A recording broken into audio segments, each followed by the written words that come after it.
Hi, hello, welcome again sa channel na ito. Ito yung G Solutions.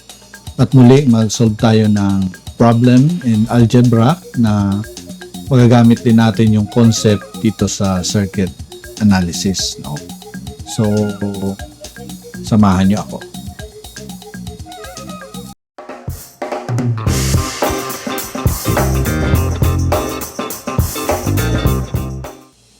Okay, so nandyan yung problem. Sabi dito, the hypotenuse of a right triangle is 34 cm.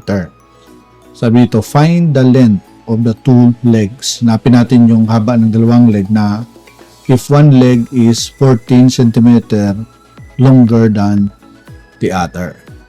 Alam naman natin na halimbawa, no, yung given, no? Start tayo sa given. So, meron tayong right triangle. Gumawa tayo ng right triangle. Okay.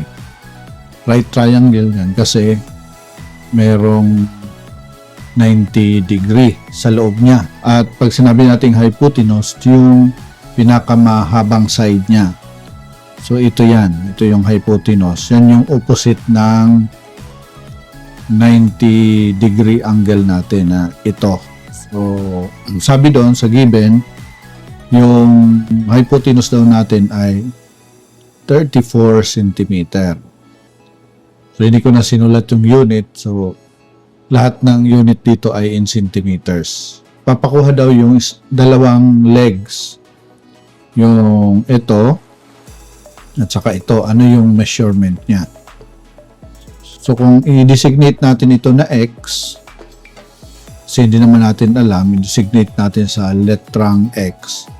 So, yung isang leg niya is 14 cm longer. So, therefore, ito is X plus 14.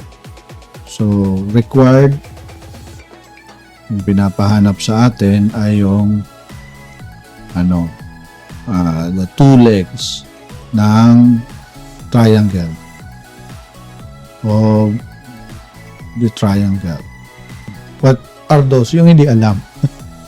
No? Kasi yung sa hypotenuse ay alam na natin. Okay? Sa solution, alam natin ang formula ng ng right triangle. Pagkuha ng hypotenuse. So, halimbawa, kung ang isang side ay A, ang square niya plus yung isang side niya ay B squared equals sa C squared. Yung C rito, ito yung hypotenuse. So, pwede nating ilagay na yung mga sides natin. Okay, so sa C squared, that is 34 squared. Yung B squared natin, pwedeng yung X or X plus 14. So, whatever, whichever. So, halimbawa, ang B natin ay X, so yan ay X squared plus X plus 14. Yan, yung isang side naman squared. Okay? So, yan yung natin, yung equation. Now, pwede natin kunin yung value niya. Okay, magiging yan. This becomes X squared plus twice 14x, that yan ay 28x. Tapos yung 14 squared, 196 yan. Kopya lang, plus x squared. Okay, yung 34 squared ay 1,156. Igugrupo natin yung pare-parehas like ito. Itong x squared at saka yan. So, i-add mo. So, yan ay magiging 2x squared. Kopya lang plus 28x plus 196 is equals to 1,156.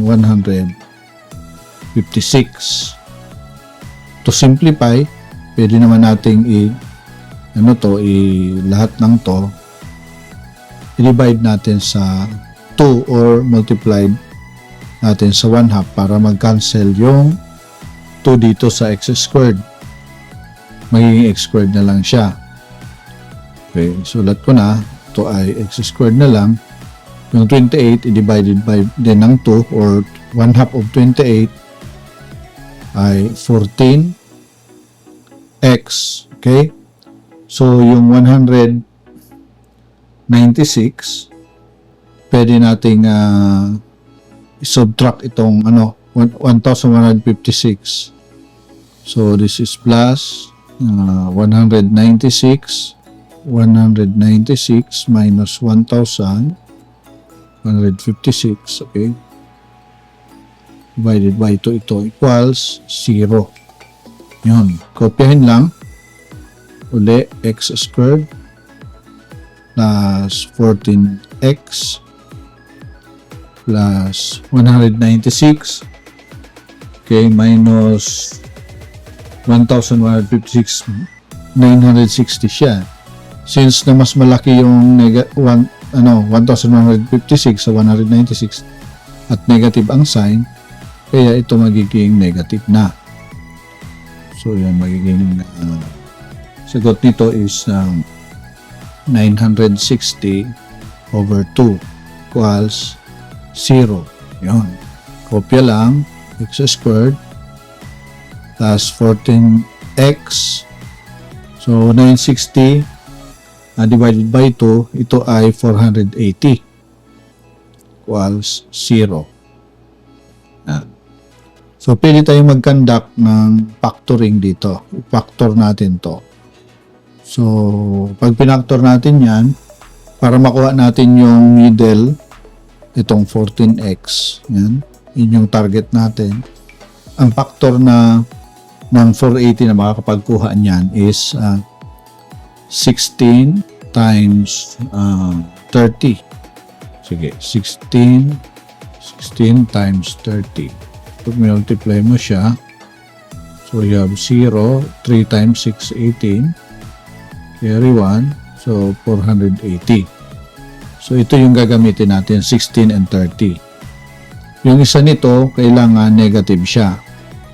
Negative yung ating 480. So, alin yung negative dyan? 30 ba or 16? X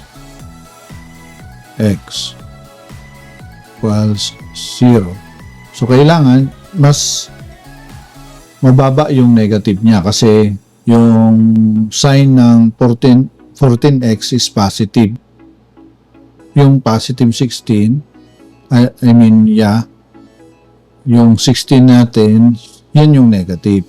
Negative 16, okay, plus 30. So, ngayon makukuha natin yung value ng x sa x minus 16, okay, dalawa equals 16. Yan. Yung isa naman ay x plus 30 equals negative 30. So, alin dito sa dalawa? Pwede ba itong dalawa? Pwede ba yung 16 saka negative 30? Okay, hindi. Kasi ang makita natin, wala namang length na negative. Kaya itong 30 na ito ay hindi ito accepted. Kaya yung sagot natin ay ito lang.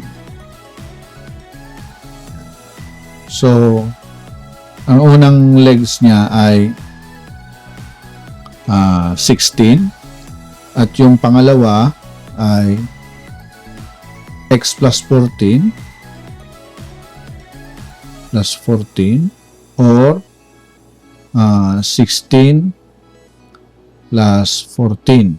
Okay? So, yung pangalawang legs niya ay ang value is 16 plus 14 ay 30. So, ito yung dalawang legs ng ating right triangle. Siyempre, yung unit niya is in centimeter. Yun. Isulat pa natin. Basta it is in centimeter na, no? So, yan. Maraming salamat sa iyong panonood nito. Paki-like na lang kung hindi ka pa nakapag-like. O kaya naka-subscribe. Paki-subscribe kung hindi ka pa nakapag-subscribe. at pag-comment na rin dyan sa comment section. Maraming salamat.